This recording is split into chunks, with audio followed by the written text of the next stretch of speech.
नमस्कार, मैं हूं आपके साथ सोनम रावण। की शुरुआत करेंगे। उत्तराखंड में 2027 विधानसभा चुनाव से पहले बीजेपी ने श्रीनगर में अपना संगठन मजबूत किया। निर्दलीय मेयर आरती भंडारी ने देहरादून में आयोजित कार्यक्रम में भाजपा की सदस्यता ग्रहण की है। उनके साथ नगर निगम के 10 पार्षद भी पार्टी में शामिल हुए हैं, जिनमें से 8 निर्दलीय और 2 कांग्रेस पार्षद बताए गए हैं।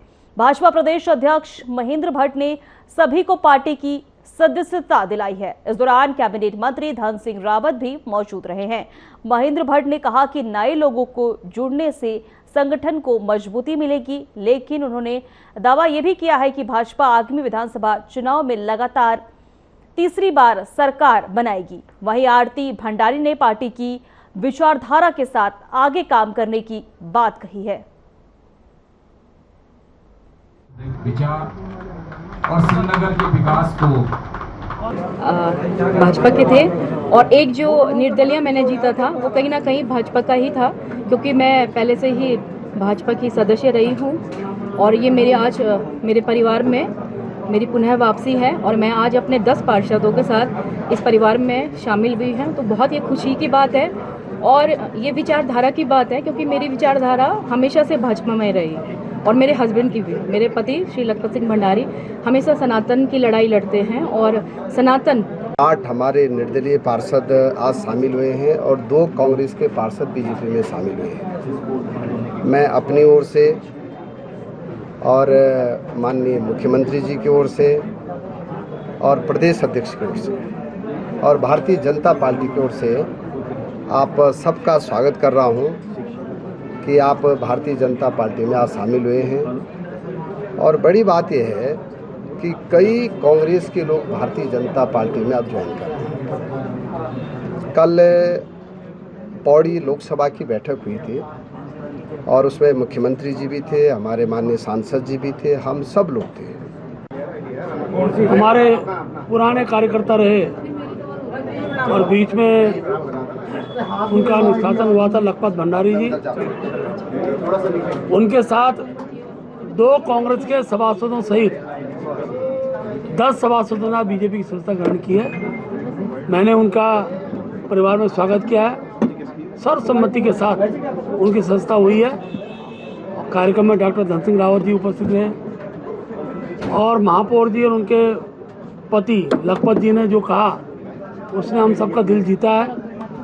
वे वैचारिक रूप से भारतीय जनता पार्टी कार्यकर्ता थे। पिछले चुनाव में कुछ कारणवश हम उनको टिकट नहीं दे पाए, लेकिन उन पर जनता में प्रभाव था और वो चुनाव जीत गए। उत्तराखंड में 2027 विधानसभा चुनाव से पहले भाजपा और कांग्रेस ने युवा और महिला पर फोकस बढ़ा दिया है। कांग्रेस प्रदेश अध्यक्ष गणेश गोदियाल ने कहा कि पार्टी चुनाव में महिलाओं और युवाओं को प्राथमिकता देगी। वहीं भाजपा प्रवक्ता कुंवर जपेंद्र सिंह ने युवा आयोग और रोजगार और युवाओं की समस्याओं के समाधान की दिशा में अहम कदम बताया है। दोनों दल चुनावी रणनीति को धार देने में जुटे हुए हैं।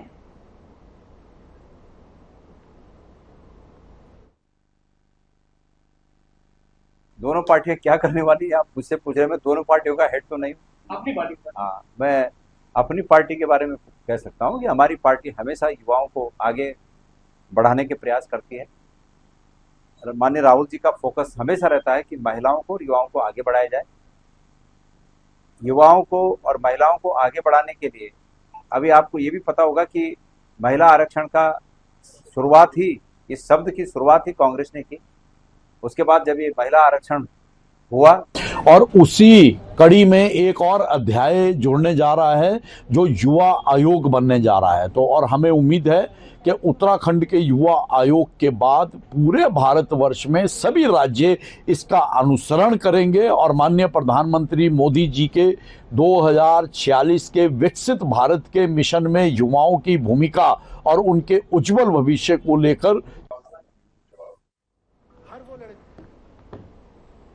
दिनेशपुर में बीजेपी नेताओं ने प्रेस वार्ता कर कांग्रेस पर बंगाली समुदाय और मतदाता सूची को लेकर भ्रम फैलाने का आरोप लगाया। भाजपा जिला मंत्री विश्वजीत मंडल और मंडल अध्यक्ष हिमांशु सरकार ने कहा कि किसी भी वैध नागरिक को डरने की जरूरत नहीं है।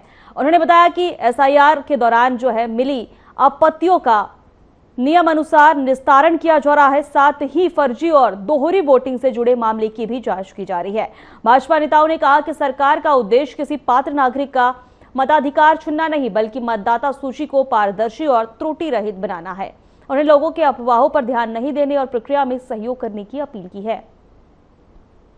जनता पार्टी का हमारा की बातें निकल के आती है काल बंगालियों का जो वोट काटा जाएगा, मैं स्पष्ट रूप से बोल रहा हूँ कि ये भ्रम फैला रहे हैं कि किसी भी हमारे बंगाली का वोट काटा नहीं जाएगा। जो हमारे यहाँ पे रह रहे हैं वो अपना प्रूफ दे दें, और एसआईआर में नोटिस आया होगा वो अलग बात है, नोटिस आया होगा तो नोटिस का जवाब दे दें और किसी का वोट काटा नहीं जाएगा।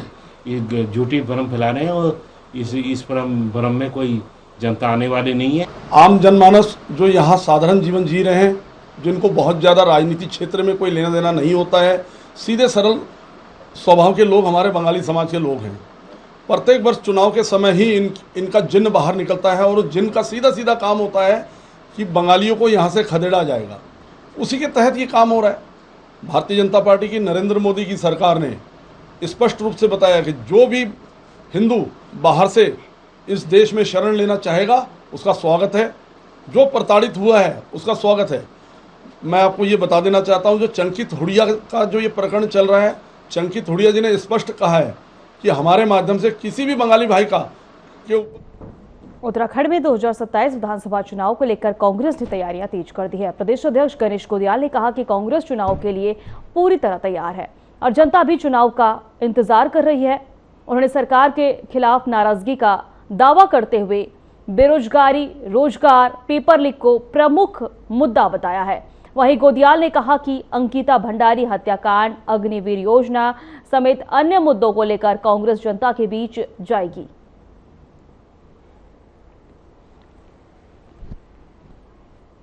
जनता चुनाव को लेकर तैयार बैठी हुई है और बस मौके का इंतजार कर रही है। एक एक दिन गिन रहे हैं लोग।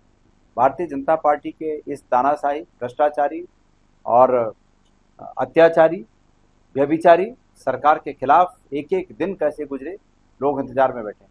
क्या मुद्दे होंगे? इस प्रदेश का जो सबसे बड़ा मुद्दा है बेरोजगारी, सबसे बड़ा मुद्दा है।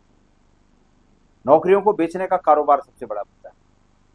पेपर बेचने का कारोबार मुद्दा है।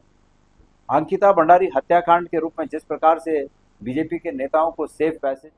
उत्तराखंड में आगामी विधानसभा चुनाव को लेकर कांग्रेस ने तैयारियां तेज कर दी है। दिल्ली में पार्टी के शीर्ष और प्रदेश नेतृत्व की बैठक में चुनावी रणनीति पर मंथन हुआ है। वहीं प्रदेश प्रवक्ता गरिमा मेहरा दोसानी ने कहा कि उत्तराखंड अब चुनावी राज्य है और अगले 6 महीने में विधानसभा चुनाव होने हैं और बैठक में चुनावी रोड मैप, मुद्दों पर समीकरण और संभावित प्रत्याशियों पर चर्चा होगी। वही एसआईआर प्रक्रिया जो है, कथित अनियमितताओं को लेकर भी पार्टी चर्चा करेगी।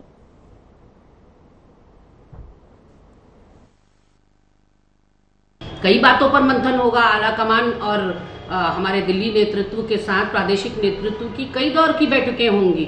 हमारा रोड मैप क्या रहेगा, हमारा चुनावी समीकरण क्या रहेंगे, हमारे रणनीति क्या रहेगी, हमारे मुद्दे क्या रहेंगे जिनको लेकर हम चुनाव में जाएंगे, हमारे कैंडिडेट कौन रहेंगे, उनके चयन की प्रक्रिया क्या रहेगी, क्राइटेरिया क्या रहेगा। इन सारे मामलों पर और अनगिनत ऐसे मामलों पर एसआईआर की जो प्रक्रिया यहाँ चल रही है प्रदेश के अंदर, उसको लेकर भी उहापोह की स्थिति है। उसमें भी काफी गड़बड़झाला देखने को मिल रहा है। श्रीनगर गढ़वाल पहुंची उत्तराखंड की राज्य मंत्री अनुराधा वालिया ने अंकिता भंडारी प्रकरण में कथित वीआईपी को लेकर बड़ा बयान दिया है। उन्होंने कहा कि मामले में कोई वीआईपी नहीं था और जांच एजेंसियां अपना काम कर रही है। भाजपा नेताओं पर लगाए जा रहे आरोपों को लेकर उन्होंने कहा कि बिना तथ्यों के किसी पर आरोप लगाना उचित नहीं है। वालिया ने कहा कि उर्मिला सनावर के बयानों और अन्य आरोपों की सच्चाई जांच के बाद ही सामने आएगी। उन्होंने कहा कि पूरे मामले में जांच एजेंसियां तथ्यों के आधार पर कार्रवाई कर किसी निष्कर्ष पर पहुंचने से पहले जांच पूरी होनी जरूरी है। ये तो एक उर्मिला सनावर जी, हम भी उनको बहुत अच्छी तरह से नहीं जानते हैं। उन्होंने किस वीआईपी की बात करी, क्या करी, हम नहीं जानते हैं। कोई वीआईपी नहीं है। उससे एसआई से उस जांच से बड़ा तो कोई कुछ भी नहीं है। जांच में निकल आएगा जो भी है। एसआईटी में भी सारा निकल गया था, तो ऐसा कुछ नहीं है जो आप कह रहे हैं कि अंकिता को मतलब न्याय दिया गया। अंकिता को न्याय मिला है, इसीलिए आज वो सारे के सारे गुनाहगार जेल में सड़ रहे हैं। उत्तराखंड में युवा आयोग के गठन की घोषणा पर कांग्रेस ने सरकार को घेरा है। प्रदेश अध्यक्ष गणेश गोदियाल ने कहा कि सरकार पहले पुराने आयोग के कामकाज का जवाब दे। उन्होंने पलायन आयोग का उदाहरण देते हुए कहा कि पौड़ी में मुख्यालय तय होने के बावजूद आयोग देहरादून आ गया है। गोदियाल ने सवाल उठाया कि कहीं युवा आयोग भी सिर्फ जिम्मेदार सौंपने की सीमित न रह जाए। वहीं उन्होंने रोजगार भर्ती परीक्षाओं की पारदर्शिता और नकल माफियाओं पर कार्रवाई की मांग की है।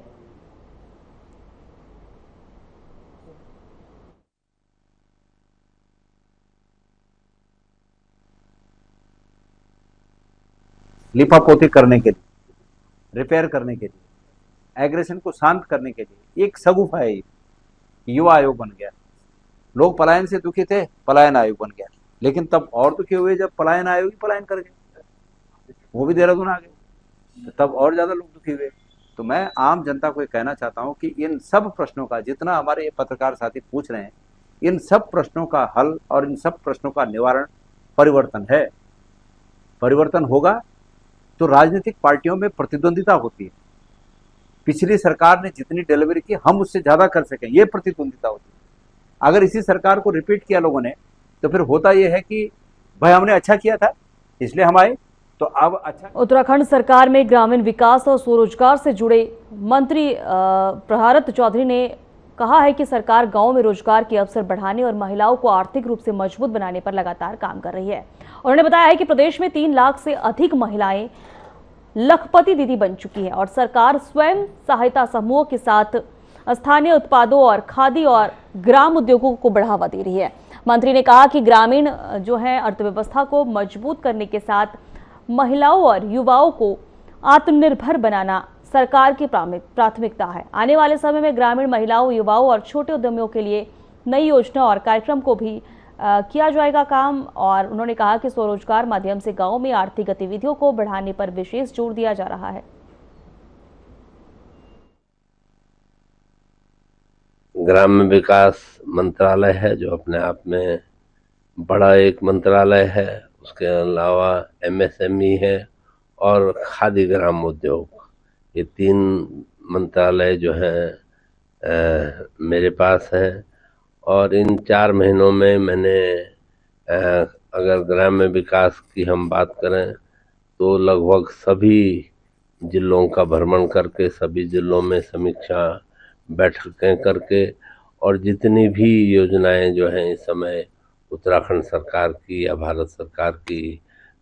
खबरों में आगे बढ़ेंगे। टिहरी गढ़वाल के भैंसकोटी गांव की 7 महिलाओं ने ग्रामोत्थान परियोजना के सहयोग से बेकरी कारोबार शुरू कर आत्मनिर्भरता की मिसाल पेश की है। वहीं जनवरी 2026 में शुरू हुए इस उद्यम के लिए महिलाओं को 6 लाख रुपए की सहायता मिली, जबकि 3 लाख बैंक ऋण और 1 लाख रुपए स्वयं के अंशदान के से कुल 10 लाख रुपए में बेकरी स्थापित की गई। वहीं आपको बता दें, महिलाएं मुंडवा, आटा और मशरूम की बिस्किट के साथ बन, ब्रेड और केक तैयार कर स्थानीय बाजार में बेच रही हैं। इस कारोबार से हर महीने करीब 50 से 60 हजार रुपए की आय हो रही है, जिसमें 30 से 40 हजार रुपए तक शुद्ध लाभ बताया जा रहा है। महिलाओं का कहना है कि सरकारी योजना और मार्गदर्शन से उन्हें आत्मनिर्भर बनने का अवसर मिला है।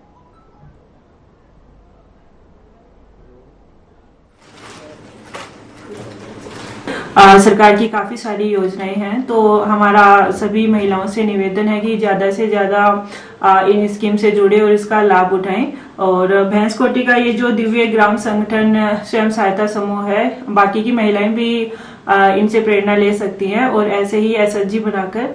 और हमारे ग्राम संगठन का नाम है दिव्या ग्राम संगठन। तो अभी हमने जनवरी 2026 से हमने बेकरी का काम शुरू किया है।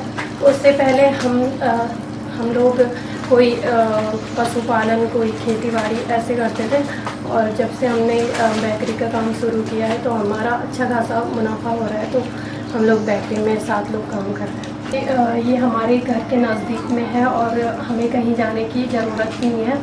हमारे गांव में ही स्वरोजगार का काम शुरू हो गया है, तो हमें कहीं बाहर जाने।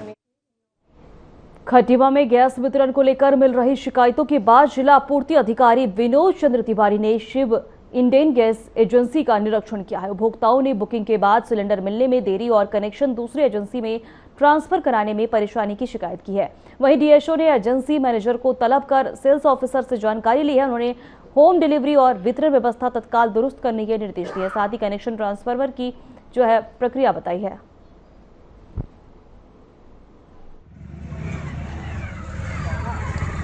पड़ रहा था दोनों चीजों के लिए मैंने सेल्स ऑफिसर जो इंडियन गैस एजेंसी के उनसे भी कांटेक्ट किया और उनसे सप्लाई में अगर कोई दिक्कत है तो उसका तुरंत समाधान करने का निर्देश भी उन्हें दिया है। और यदि किसी व्यक्ति को अपना कनेक्शन ट्रांसफर कराने में किसी तरह की समस्या आ रही है तो वो हमारे चमोली के हाट पीपलकोटी क्षेत्र में 13 अगस्त को हुए टीएचडीसी टनल हादसे की मजिस्ट्रियल जांच के आदेश दिए गए हैं। जिलाधिकारी ने उप जिलाधिकारी चमोली को जांच अधिकारी बनाया है। हादसे के वक्त टनल के अंदर 22 श्रमिक काम कर रहे थे। जांच में दुर्घटना के कारण सुरक्षा व्यवस्था मानकों और संभावित लापरवाही की पड़ताल होगी। जांच अधिकारी को 15 दिन में रिपोर्ट सौंपने के निर्देश दिए गए हैं। साथ ही भविष्य में ऐसी घटनाएं रोकने के सुझाव भी रिपोर्ट में शामिल होंगे।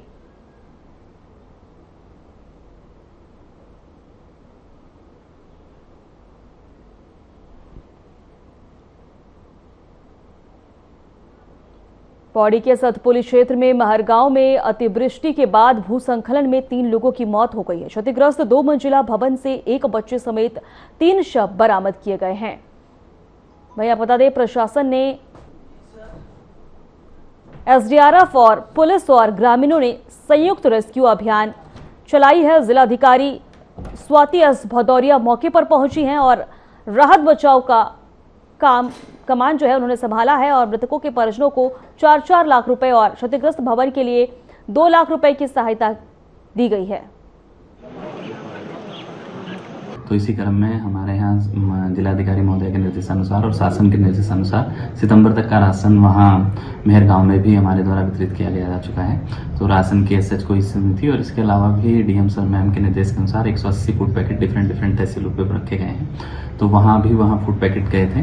तो फूड ये सूचना जो है सर्वप्रथम हमने माननीय प्रमुख जी को दी। माननीय प्रमुख जी के द्वारा विकासखंड स्तर के, जिला स्तर के सारे जो हमारे महकमे हैं सबको अलर्ट किया गया। तत्काल जो है हमारी एसडीआरएफ, पुलिस बल, हमारी पशु चिकित्सा अधिकारी, हमारे खाद्य विभाग, हमारे जितने भी हमारी मूलभूत चीज़ें थी सब, राजस्व की पूरी टीम, सभी लोग वहाँ पे तत्काल मौके पर भी पहुंचे और वहाँ के लोकल ग्रामीणों की मदद से वहाँ जो भी रेस्क्यू ऑपरेशन पूरा चलाया गया। और उसमें कल देर रात लगभग 8 साढ़े 8 बजे के आसपास 3 बॉडीज़ रिकवर कर ली गई थी। और तत्पश्चात हम लोगों ने जो वहाँ पे उनके परिवारजन थे उनसे मुलाकात भी उस समय करी और उसके बाद उनको राहत राशि भी लगभग 14 लाख रुपये उनको दिए गए, जो भी अलग अलग चीज़ों। लक्सर के खंडिजा फाटक के पास दर्दनाक हादसा हो गया है। वंदे भारत ट्रेन की चपेट में आने से 19 वर्षीय किन्नर की मौत हो गई है। मृतक की पहचान अलीशा के रूप में हुई है और जो देवबंद सहारनपुर की रहने वाली बताई जा रही है। हादसे की सूचना मिलते ही पुलिस मौके पर पहुंची है और शव को कब्जे में लेकर पोस्टमार्टम के लिए भेज दिया है।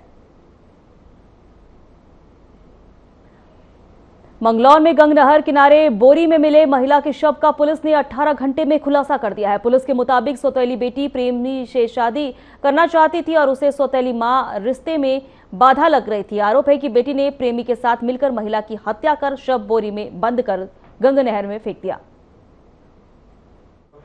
और दूसरा जिला पुलिस, जिले हमारे स्टेट के अन्य जिलों में plus out of the state भी उस फोटो को सर्कुलेट किया गया।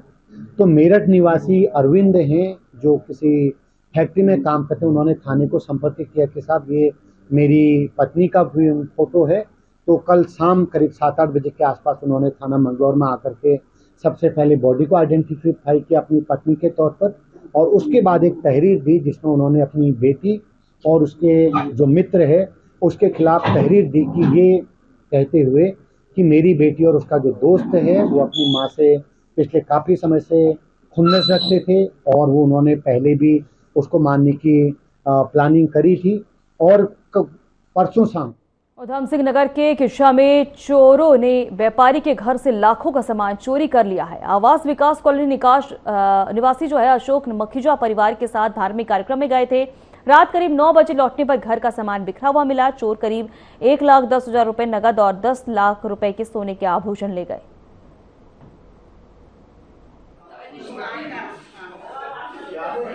गितपुरी नहीं किच्छा में झूलेलाल पार्क में गए हुए थे, तो गुड़िया को हमने पहले भेज दिया था।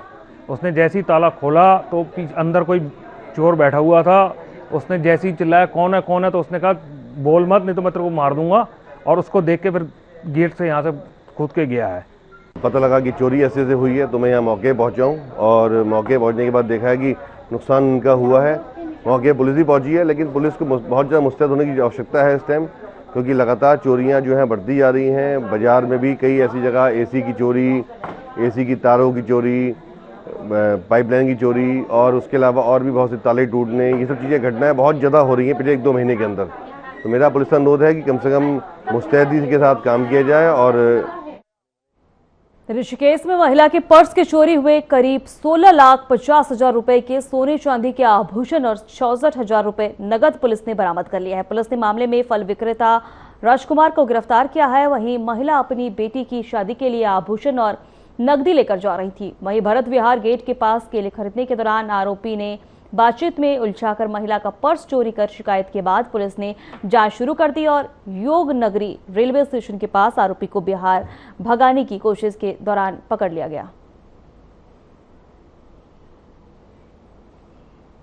देहरादून में मानसून के दौरान जल भराव और सड़कों के गड्ढों को लेकर प्रशासन अलर्ट मोड पर है। जिलाधिकारी डॉक्टर आशीष चौहान ने बताया है कि लगातार बारिश के चलते फिलहाल डामरीकरण संभव नहीं है। ऐसे में पीडब्ल्यूडी के जरिए जरूरी स्थानों पर पैचवर्क और वैकल्पिक मरम्मत कराई जा रही है।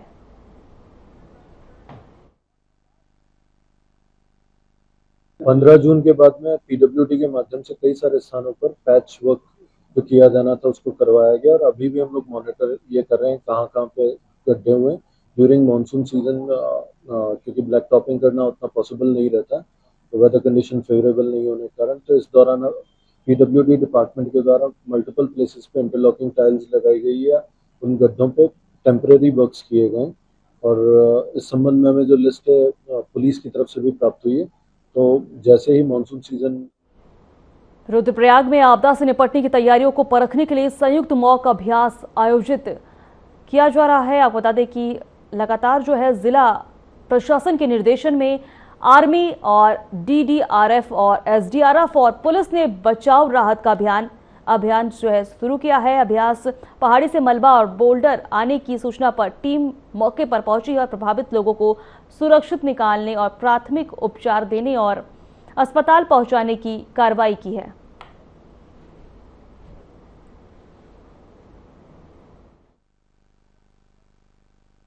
हमारे यहाँ पर तहसील स्तर से भी है और जिला स्तर से भी है। तहसील हमारी जो डीडीआरएफ है, एसडीआरएफ है, और हमारे जो आर्मी कैंप है, जो आर्मी 8 सिखलाई है, और उनके लोगों के द्वारा भी ये मॉक अभ्यास किया गया। कितने लोगों को रेस्क्यू किया गया? अच्छा, हमने अभी 7 लोगों का रेस्क्यू किया गया, जो 7 गंभीर घायल थे। और एक सीनेरियो ये बनाया था हमने कि जो जीएनवीएन के आगे तिलवाड़ा के पास जो एक स्लाइडिंग जोन है, जो जहाँ पर मजदूर काम कर रहे हैं, और काम करते करते अचानक उन मजदूरों का ऊपर से स्लाइडिंग हो गया है, जिसके कारण कि उसको दबने की सूचना हमने संकलित किया था, और जो 7 है उनको 7 को सुरक्षित हमने निकाल लिया। ये एक मॉक ड्रिल। फिलहाल हमारे खास बुलेटिन में इतना ही। नमस्कार।